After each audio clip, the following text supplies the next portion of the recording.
Hi, Dr. Montesette. This is Culley Lichtenberg, and I'm going to be going over personality disorders today. And I'm focusing on the cluster B personality disorders, known to be the dramatic personality disorders. I thought this was an important one to cover because so many people are suffering from personality disorders today. It is noted that up to 10% of the population suffers from personality disorders, and that's around 4 million people in the United States. So it's quite significant. And so I wanted to learn more about it and learn the symptoms of each of them. And with that, also with all the people who are in treatment, they say half of them are suffering from personality disorders. So in the cluster B personality disorders, the first one that I'm going to talk about is antisocial personality disorder. And this is kind of defined by callousness, aggressiveness, someone who's very impulsive, easy to anger, and having no remorse. These people show no remorse and they lack empathy. And a lot of people who are criminals suffer from this personality disorder, and also they usually were juvenile delinquents growing up. So you see these symptoms coming out very early in life for the antisocial personality disorder. And they say that a lot of theorists think that this comes from childhood, from this kind of behavior being modeled to the child, and then also an unloving, uncaring, unnurturing relationship between the child and the caregiver or parent. And this kind of aggression and rage is shown, and that's the way they work to control their environments. And so these kids take over this kind of response in life. And they have also shown that in the brain, that in the frontal lobes, that there's some dysfunction in thinking in this type of personality disorder, and that they have they are not able to problem solve as easy. So they have problem solving skill issues. And another cluster B personality disorder is the borderline personality disorder. And borderline personality disorder is very common. It's up to 2% of the population. It's usually women. About 75% of the people suffering from it are women. And they say it's 5 times more common if you have a relative who has this as well. So there's a genetic component to this too, for hereditary. And some symptoms of a borderline personality disorder would be someone who is very volatile with their emotions. They don't know how to handle their emotions. They're very unstable in their relationships, often very intense about their relationships. They have fear of abandonment. They are oppositional often.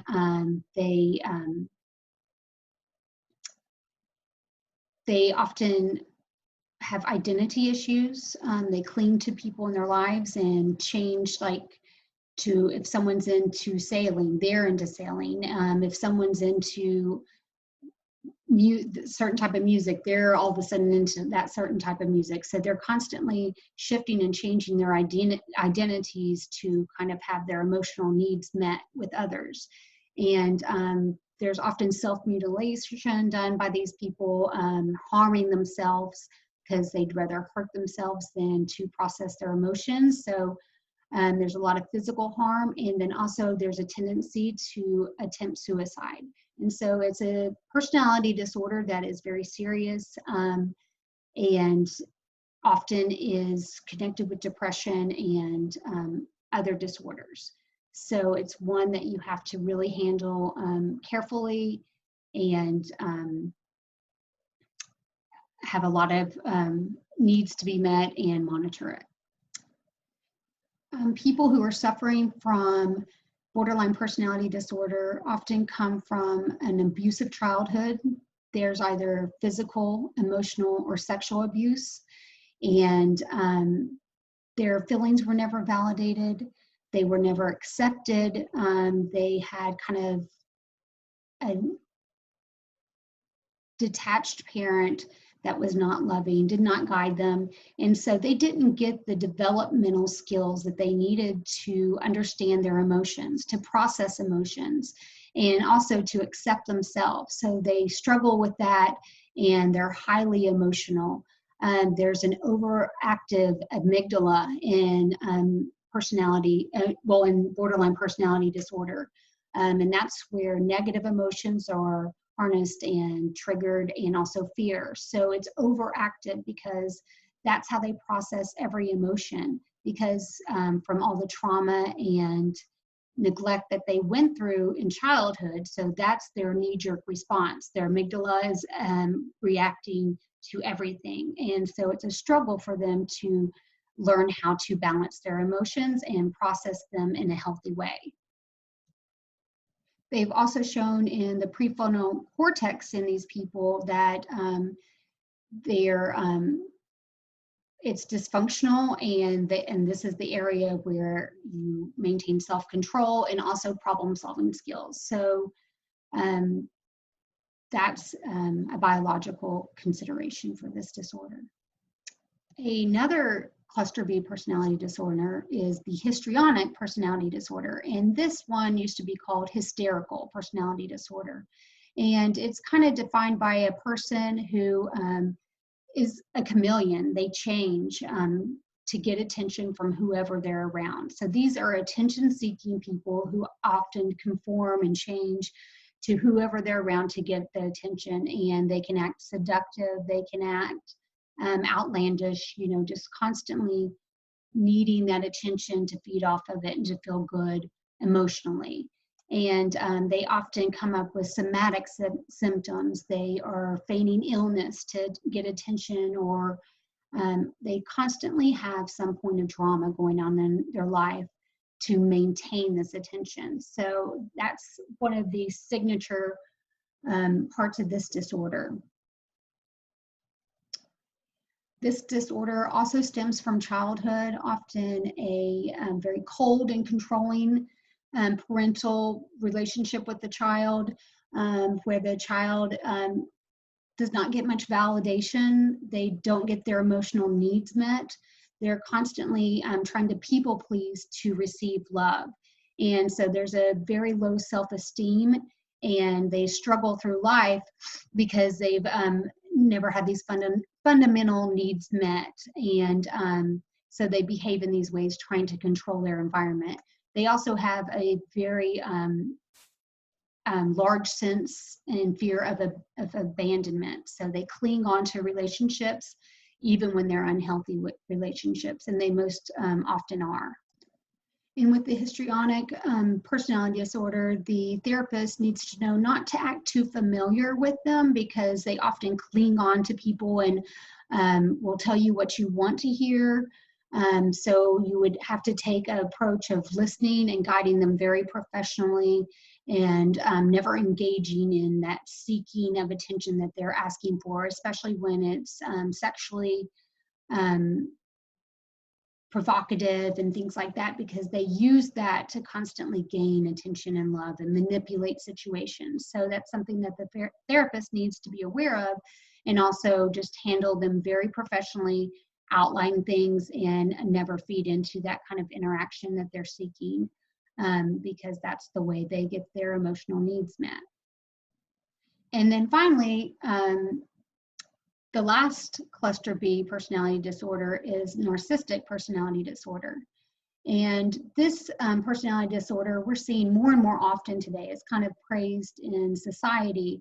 You see it, this type of behavior where someone's overly confident, they take the world and live by their own rules, and they like to act better than others, and they've got it all together. And so they show themselves as having high self-esteem, but it's actually the exact opposite. They are suffering from low self-esteem. They overcompensate in this way to make themselves look grand, look great, and they often get this by showing no empathy to others, being very dysfunctional in their relationships because they only think about themselves, and they are willing to do very destructive things to others to get what they want. So, so these types of people kind of need the admiration to survive. So it's like they're feeding off of that constantly to keep going. And they really have no time for others who are not kind of building their case to making them look better. So they're not going to give you any attention if you can't do something good for them or make them look better. And they also manipulate others. They are constantly trying to compete with others, make themselves look better. They're very envious of others, and it forms a lot of very dysfunctional relationships in their lives because they only seek to help themselves and they hurt others in that process. And also they have no empathy when they do that. So it's very dysfunctional behavior that comes from this. And people with this disorder often come from a cold, rejecting parenting style where they kind of have shame and rejection at a young age. And so they create this grandiose persona to kind of validate themselves because they were really never validated when they were younger. And then also it could come from a parent that showers them with admiration, however, does not develop them at all emotionally or give them the fundamental nurturing that they need. So it's shallow kind of admiration where they think they're great, but yet they have nothing to back it up. There's no skills that were built with that relationship. So it's dysfunctional and they suffer as adults. So I'm going to share my screen with you now and take you through a case scenario and some possible treatments for a personality disorder in the cluster B. I'm going to share my screen and let me get this up for you. Oop. Slideshow from beginning.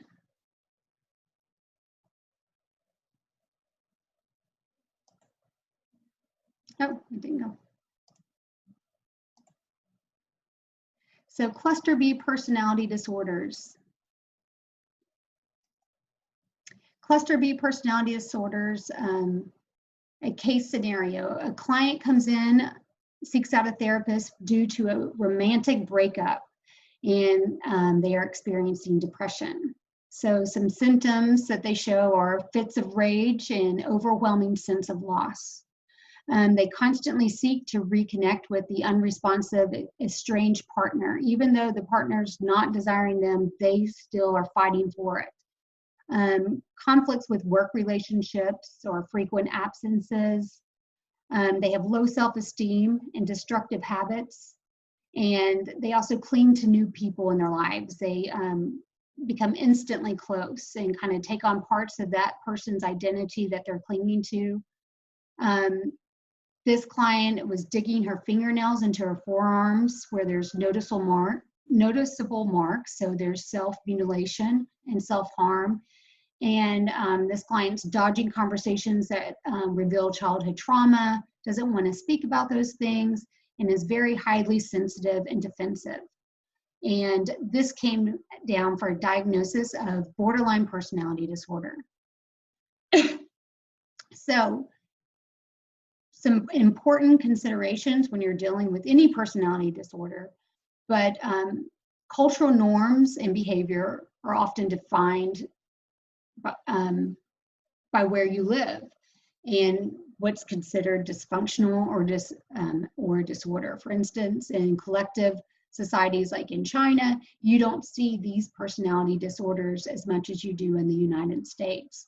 So that's important to know if you have a client that's from a different culture coming to see you, how to read through the lines and understand what is affecting this person and what the symptoms are. So you have to look at everything, cultural norms, where they're from, and take that into account. And so personality disorders, they most often seek help because of another type of distress, like depression, anxiety, or suicidal behavior. But they don't come in for the personality dysfunction itself because they usually don't know that they have it. They are blind to their own symptoms. And also, research has indicated that there's problem-solving skills with a lot of the people who suffer from these personality disorders, especially in the borderline and in the antisocial, because of the different, the dysfunction in the prefrontal cortex and frontal lobes. So the genetic factors, for any personality trait, up to 60% are through genetics. So they don't have research to show exactly that for personality disorders, but we can assume that it's the same for disorderly personality traits, just the same as normal personality traits. Some findings they have found are D4 dopamine receptor genes, more of those, which cause people to be impulsive or sensation seeking, and this would be for the antisocial personality disorder. And they've also noted that with antisocial personality disorder, that these people are often calm in environments where people are not normally calm and are very excited. These people are calm. So they can handle more sensation and more thrill seeking than others because they are wired that way. Their brains are, they have a different chemical reaction to that. And then also the 5-HT transporter gene, which is the one for fear and anxiety. There's a higher rate of that in people with the borderline personality disorder. And it's just their knee-jerk reaction because of all the trauma they went through. And so they have a higher percent of this 5-XT transporters gene. And then also there's a presence of the MAOA gene, which is known for aggressiveness. And this is associated with all the cluster B personality disorders. So some possible therapies approaches for this would be drug therapy. And when you look at it from a psychopharmacological perspective, there are different clusters that they target in drug therapy, and one would be the impulsive and aggressive behavior, and that's often someone who needs a selective serotonin reuptake inhibitor, which is an SSRI, because people with antisocial personality disorder and actually all the cluster B personality disorders, they have shown to have lower serotonin levels. So this is something that's lacking and needed to be balanced out. Mood stabilizers are used with the SSRIs when needed, and when there is destructive behavior or anything that's dangerous, antipsychotic medicine is used. Some psychodynamic approaches to therapy would be like with the cognitive behavior approach, where you would listen and learn what the client's going through, you'd validate their feelings, understand their history and emotional background and what their triggers are for emotional events and their behavior. And then radical acceptance, where they accept oneself and the therapist acts as an advocate for the client. Part of this radical acceptance, these are the concepts behind it: willingness opposed to willfulness. And I really like that. And then behavioral exercises to build healthy responses. Identify flawed thinking and work to replace it with healthy thinking processes. validating through receiving positive responses from changes made to build their self-confidence, and also to identify their personal strengths and build on that. And then giving them coping strategies to deal with life events, and teaching problem-solving skills, which is essential to this since it's lacking. One approach that is often taken with borderline personality disorder is the dialectical behavior therapy. Dialectic deconstructs abstract concepts in bipolar opposites to gain a better understanding and seeing effective ways to integrate between both extremes. So it's kind of learning what is love and what is hate and everything in between, and actually understanding what you're experiencing rather than just living in the polar extremes. Because that's not healthy and that's not the truth of the matter. So you work with the client to kind of break down their thinking and get them on a healthier thinking path. This approach was created by Marcia Linehan. She suffered from borderline personality disorder, and it became her life mission to help others. When she discovered this radical acceptance herself, she decided that was her life mission. So she started this approach and this therapy, and there's exercises to build healthy responses. So if you know you have an emotional trigger, your therapist is going to work with you and help you have a healthy response at hand to respond. Learning to regulate emotions. You have to learn to identify what your emotions are first. People with borderline personality disorder and all the cluster Bs need to learn what their emotions are, because in childhood, that was what was lacking. They didn't have that emotional development. They didn't have that acceptance and reassurance and that nurturing that builds those emotional skills. So it's identifying what emotions you have and the obstacles around it so you can start to change your reactions. Identifying flawed thinking, work to replace it with healthy thinking, validate through positive responses. Again, identify personal strengths with this dialectical approach and help them build coping strategies. How can you reduce being in those vulnerable situations in your life? If you can control it, work to control it. Don't put yourself in the same situations that have never proven to be successful for you. So it's identifying that and avoiding them when possible. And then also creating good situations for yourself. When you can do that, what are the things that you need to have success? So working with your clients to identify those needs and see how you can have those needs met for them. So you create positive emotional events. And then also teaching life problem skills. Since this is deficient in the cluster B personality disorders, it's imperative that this approach is taken so they can build those problem-solving skills. And one part of it for dialectical behavior therapy is take an opposite reaction. For instance, if you've always responded with anger, it's time to take an opposite reaction, because that anger has not worked for you. It has not proven to be successful. It has not brought healthy, wonderful things in your life. It's brought dysfunctional things in your life. So when you take the opposite reaction and choose to be calm and sit in it and acknowledge it and be mindful of that, you can start to choose your response rather than just react emotionally. So in dialectical behavior therapy, you will be given homework assignments. For instance, if you're having problems with a coworker, you're going to be given an assignment to put into action with that coworker to try new behavior that is going to bring more success into your life and not bring dysfunction. So that would be part of your homework assignment. You would role play, interact, and figure out what works, what is successful, what feels good.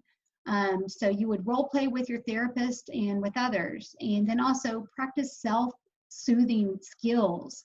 How can you respond better to life events? Just having those skills in your back pocket to approach life is so beneficial for everybody, and especially when you have so many emotional triggers. And and rehearse a game plan for all those emotional triggers.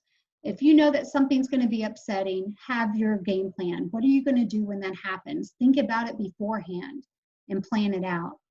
And once you start to see success with this, and when you have that self-control, it's going to build self-confidence, it's going to build life skills.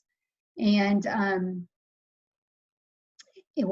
we work to build solutions for relational and work issues in the dialectical behavior therapy. And then there's also group therapy, where you will work with others in a group setting on interpersonal life skills, determine effective ways to relate to others, how to have your needs met without harming others or yourself, and then work through distressing life events and accept them as manageable. And that doesn't mean accepting is approving them. Accepting is not approving, but it's accepting that life is like that and how are we going to manage it. And then also skillfully approaching painful situations. Instead of thinking that all is lost and taking one extreme, see how you can work through those painful situations and have some skillful approaches to that you will work with the therapist. And then emotional regulation, effective exercises to manage high emotions and distress, and mindfulness and self-care. And this is very important because often people forget to take care of themselves and to think about what is actually happening. So they practice what skills. You observe what is going on, you actually describe it, you participate in it, and you're present in it. And that helps to understand and identify what is happening and understand your emotions and identify your emotions with your life situations. And then it's good to build a support system with your therapist and your group members, family, and friends. People you can call on when you're in a distressing situation and put your plan into action. People you can lean on to help you through that process. And finally, the Christian worldview for personality disorders. One verse that came to mind immediately, since most personality disorders are based in flawed thinking, and since our thinking leads to our actions, I thought this verse was very important.